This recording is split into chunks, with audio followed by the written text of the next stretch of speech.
नमस्कार, मैं पूजा। देश प्रदेश की महत्वपूर्ण राजनीतिक खबरों में आपका स्वागत है। आज है 13 जनवरी, दिन मंगलवार। चलिए अब बढ़ते हैं अब तक की 21 बड़ी खबरों की ओर विस्तार से। अमरावती में भाजपा युवा स्वाभिमान गठबंधन टूटा। अमरावती नगर निगम चुनाव से पहले भाजपा और विधायक रवि राणा की युवा स्वाभिमान पार्टी का गठबंधन टूट गया है। भाजपा जिला अध्यक्ष नितिन भांडे ने पुष्टि की कि राणा की पार्टी को दी गई 6 सीटों में से समर्थन वापस लिया गया है। भाजपा अब इन सीटों पर वैचारिक रूप से जुड़े निर्दलीय उम्मीदवारों का समर्थन करेगी। हालांकि नवनीत राणा भाजपा उम्मीदवारों के लिए प्रचार करती रहेंगी। आरसीपी सिंह के जदयू वापसी के संकेत। पूर्व केंद्रीय मंत्री आरसीपी सिंह के जदयू में वापसी की अटकलें तेज हो गई है।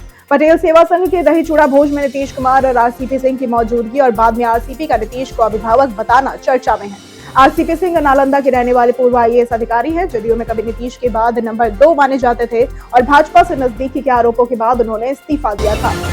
सबरीमाला चोरी पर अमित शाह का हमला। केंद्रीय गृह मंत्री अमित शाह ने सबरीमाला मंदिर में सोने की चोरी को लेकर केरल के मुख्यमंत्री पिनरई विजयन पर निशाना साधते हुए निष्पक्ष जांच की मांग की। उन्होंने कहा कि श्रद्धालुओं की आस्था की रक्षा केवल भाजपा कर सकती है। मिशन 2026 की शुरुआत करते हुए शाह ने केरल में भाजपा सरकार बनाने का दावा किया और पार्टी के बढ़ते जन समर्थन का उल्लेख किया। खरमास के बाद आभार यात्रा पर निकलेंगे चिराग। केंद्रीय मंत्री व लोजपा रामविलास अध्यक्ष चिराग पासवान खरमास के बाद आभार यात्रा पर निकलेंगे, जिसमें एनडीए की जीत और जन समर्थन के लिए बिहार की जनता का धन्यवाद किया जाएगा। जनवरी के अंत तक संगठन में बड़े बदलाव होंगे। 15 जनवरी को दही चूड़ा भोज होगा। चिराग ने मनरेगा की आलोचना करते हुए केंद्र की नई बीबीजी रामजी योजना को भ्रष्टाचार पर प्रहार बताया। शुवेंदु का टीएमसी पर बड़ा हमला। शुवेंदु अधिकारी ने ममता बनर्जी पर केंद्रीय एजेंसियों के काम में बाधा डालने और ईडी अधिकारियों से फाइलें छीनने का आरोप लगाया है। उन्होंने कहा कि भाजपा सरकार बनने पर तृणमूल के नेताओं को जेल भेजा जाएगा। बंगाल में अरबी संस्कृत लाने के आरोप भी लगाए गए। वहीं उनके काफिले पर हमले के मामले में गृह मंत्रालय ने राज्य सरकार से रिपोर्ट मांगी है। चुनावी जनादेश पर तेजस्वी यादव का बयान। जदयू प्रदेश अध्यक्ष उमेश सिंह कुशवाहा ने तेजस्वी यादव पर चुनावी जनादेश और संवैधानिक संस्थाओं पर सवाल उठाकर लोकतंत्र का अपमान करने का आरोप लगाया है। उन्होंने कहा कि जनता ने नीतीश कुमार के नेतृत्व में एनडीए को ऐतिहासिक बहुमत दी है। वहीं बिहार में जदयू का सदस्यता अभियान शुरू हुआ, जिसमें कोचस में 300 युवाओं ने सदस्यता ली और 5000 सदस्य बनाने का लक्ष्य रखा गया। मुंबई बंद बयान पर फडणवीस का पलटवार। शिवसेना यूबीटी सांसद संजय राउत के 10 मिनट में मुंबई बंद बयान को मुख्यमंत्री देवेंद्र फडणवीस ने खोखली धमकी बताई। फडणवीस ने कहा कि बाल ठाकरे के दौर जैसी ताकत अब नहीं रही। राउत ने ठाकरे परिवार को एक ब्रांड बताते हुए बीएमसी चुनाव में जीत का दावा किया। ठाकरे भाइयों के मिलन को अहम बताया और एकनाथ शिंदे से किसी भी गठबंधन से इनकार किया। बुर्का बयान पर ओवैसी शर्मा आमने सामने। एआईएमआईएम प्रमुख असदुद्दीन ओवैसी के बुर्का पहनने वाली महिला के प्रधानमंत्री बनने वाले बयान पर सियासी विवाद छिड़ गया। असम के सीएम हेमंत बिस्वा शर्मा के पलटवार पर ओवैसी ने उन्हें पाकिस्तान की जहनीत वाला बताते हुए संविधान न समझने का आरोप लगाया। ओवैसी ने कहा कि भारत किसी एक धर्म का नहीं है और संविधान सभी को समान अधिकार देता है। गौरव गोगोई पर असम के सीएम का बड़ा आरोप। असम के मुख्यमंत्री हेमंत बिस्वा शर्मा ने कांग्रेस नेता और एपीसीसी अध्यक्ष गौरव गोगोई पर गंभीर आरोप लगाते हुए कहा कि उनके कथित पाकिस्तानी संबंधों से जुड़े दस्तावेज इसी महीने सार्वजनिक किए जाएंगे। उन्होंने गोगोई की पत्नी पर आईएसआई से संबंध और पत्नी बच्चों के ब्रिटिश नागरिकता को लेकर भी आलोचना की। गोगोई असम विधानसभा चुनाव 2026 से पहले विपक्ष को मजबूत करने में सक्रिय है। राज उद्धव का मराठी एकता संदेश। राज ठाकरे और उद्धव ठाकरे ने बीएमसी चुनाव से पहले शिवतीर्थ मैदान में संयुक्त रैली कर मराठी एकता का आह्वान किया।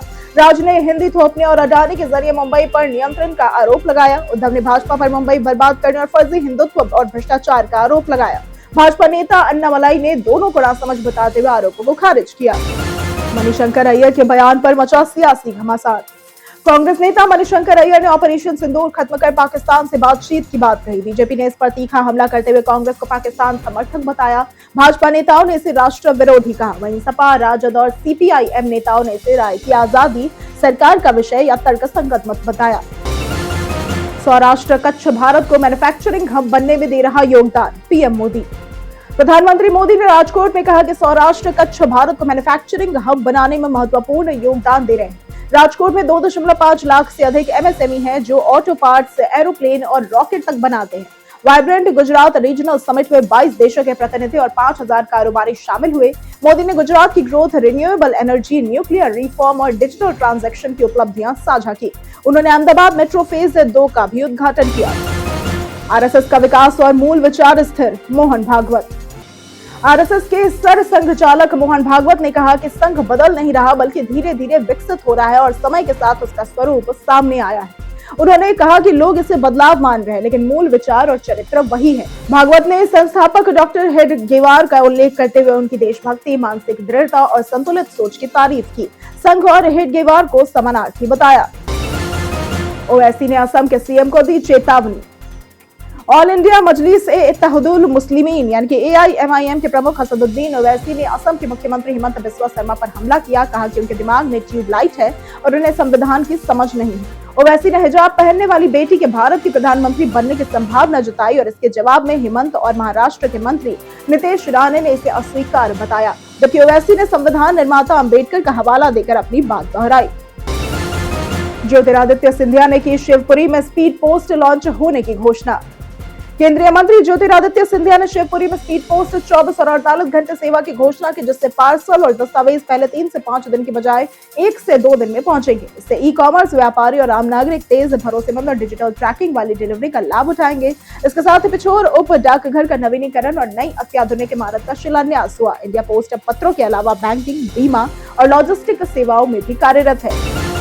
पूर्व सपा सांसद की बेटी की शादी के न्योते का बढ़ा विवाद।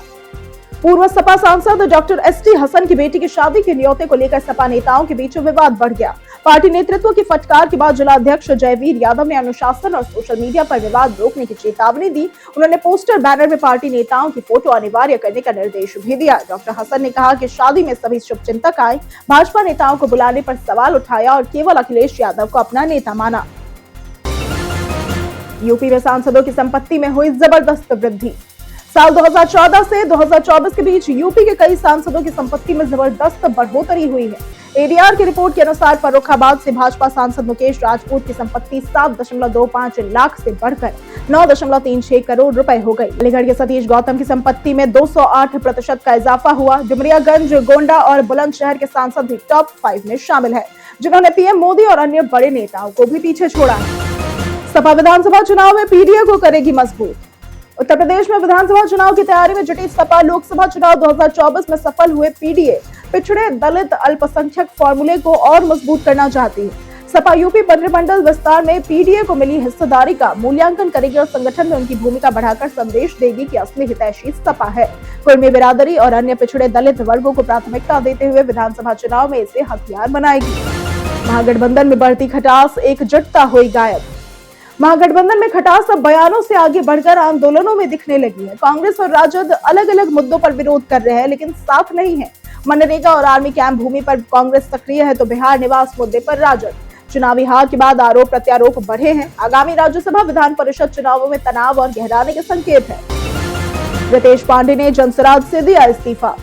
बिहार में प्रशांत किशोर की जनसुराज पार्टी को बड़ा झटका लगा है। रोहतास जिले की करगहर सीट से चुनाव लड़ने वाले भोजपुरी गायक रितेश पांडे ने पार्टी से इस्तीफा दे दिया। उन्होंने एक्स पर पोस्ट कर कहा कि चुनावी हार के बावजूद उन्हें अफसोस नहीं है, लेकिन सक्रिय राजनीति में रहकर जनता की सेवा करना कठिन है। 2025 विधानसभा चुनाव में उन्हें 16,298 वोट मिले थे। राज ठाकरे का हिंदी थोपने पर हमला। दादर के शिवतीर्थ मैदान में BMC चुनाव को लेकर राज और उद्धव ठाकरे ने मराठी एकता का आह्वान किया। राज ठाकरे ने हिंदी थोपने और अडानी समूह के जरिए मुंबई पर कब्जे का आरोप लगाया। उद्धव ने बीजेपी पर हिंदू मुस्लिम राजनीति, भ्रष्टाचार और मुंबई को बर्बाद करने का आरोप लगाया। बीजेपी नेता अन्ना मलाई ने दोनों को नासमझ बताया। इसी के साथ बढ़ते हैं आज के सवाल की ओर। आज का सवाल है, आप किस शहर से हमारा बुलेटिन देख रहे हैं? आप अपना जवाब हमें हमारे कमेंट सेक्शन में लिखकर जरूर बताएं। आज के लिए सिर्फ इतना ही। राजनीति से जुड़ी तमाम खबरों के साथ बने रहने के लिए देखते हैं सियासी पिच। और साथ ही अगर आप YouTube चैनल पर देख रहे हैं तो चैनल को सब्सक्राइब करें और अगर आप फेसबुक पेज पर देख रहे हैं तो लाइक और फॉलो जरूर